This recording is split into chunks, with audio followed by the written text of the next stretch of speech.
So through this portion of Scripture, it talks about how to treat one another and the significance of the marriage relationship, and then this is sort of the conclusion. So therefore, this is what I've said, and this is for the guys. 1, love your wife, and wives, see that you respect your husband. I think that we all need to be loved and respected, and we all deserve that, but there is a special significance in the order that he laid it out, that women want to feel loved and cherished and appreciated, and that is powerful, which we'll talk about, and that the husbands want and men want to feel respected. And I like this quote that Andy Stanley gave. He said, "Falling in love requires a pulse. Staying in love requires a plan." And so often we think that if it's genuine, if it's real, it'll last forever. Yeah. But actually, you have to be intentional. You got to invest. You got to work at it. You got to have a conversation and make a plan to honor, to cherish, to love, and to respect. And so, some of the ways that women can respect men in their life is that we've talked about this at various times because it's so important. I try to think about different ways to present it to you. But I really do think that in finding out what is significant to the man in your life, your husband, and to ask the question, is there anything that I do that makes you feel disrespected? Now, this year, I looked back and we taught once from the platform in March, and I taught once in June on marriage and relationship, and I brought this up. And I wonder how many of you women who attend here regularly, wives who love our church and love this, actually asked your husband the question I've mentioned to you. Because if you don't ask the question, isn't that some kind of disrespect anyway? Because you're thinking, I understand this, I don't need to ask. But what you want to do is find out what's personal and significant to your husband. I realize it's a dangerous question. I realize it could bring, awkward revelations or conversation, but don't you want to be able to invest in the relationship in a way that works? So that the husband says, you know, one thing for sure about my marriage is that I feel respected. And that's the goal. Let's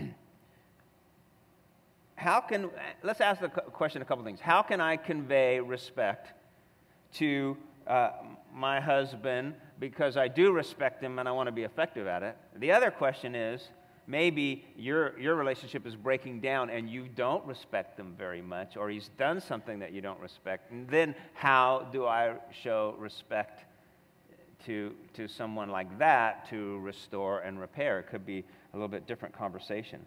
But I will tell you something very simple.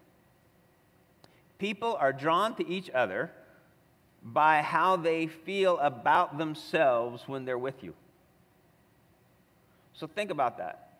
People are drawn to somebody, and especially men. Men evaluate the relationship by how they feel about themselves when they're with you, which speaks to the respect issue. So, Scripture tells us the number one need for men is respect. There was a series of 17 cross-cultural studies done at the University of Texas on the needs of men and women in marriage. And so, the second highest need of both men and women was identical, and the need was kindness. And I wonder if kindness isn't the vehicle to communicate the number one need. And so that what I want to suggest to you is that one of the ways that you can communicate respect is through kindness. Kindness is a fruit of the Spirit. Kindness is something that you're empowered to do the more you become like Jesus. Kindness is not always the first thing that we think about. Philippians chapter 2, verses 3 and 4 says, "Do nothing out of selfish ambition or vain conceit, but in humility consider others better than yourselves. Each of you should look not only to your own interests, but also to the interests of others." So obviously this verse would work, should be applied for both men and women, but I'm talking to the women right now, so you have to think about this. How can I accomplish this, convey this? And I really do think we go back to getting healthy on the inside, because the more confidence you have, the more sense of deep fulfillment that you have in your soul, the freer you are to be kind, the freer you are to respect, the freer are you to make decisions that build the relationship. One of the signs of a person who has a healthy soul is a great inner conversation. Meaning what you say about yourself, and what you say about who you are, and what you say about your spouse, and the quiet thoughts, the things that aren't uttered, but developing a great inner conversation. And many people just never learn how to change what they say on the inside. And so it's not that if you have power over that, what you say, and what conversation you empower on the inside. Men tell me, in the midst of conflict, in stressful times, that many times their wives are demanding, or difficult, or make them pay emotionally after a disagreement. Now, if those are qualities of you when you get into stressful situations, isn't that a lack of both things? Kindness and respect.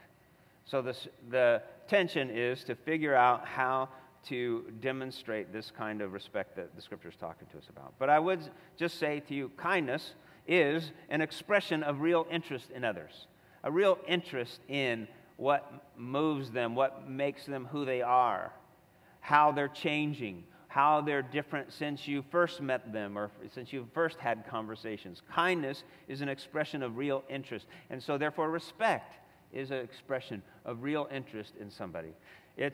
Kindness is expressed in unselfishness. You're not really competing for attention or competing for credit, but you're free to communicate respect and kindness. And then kindness is conveying that they matter to you. What they think, what they feel, and what they need.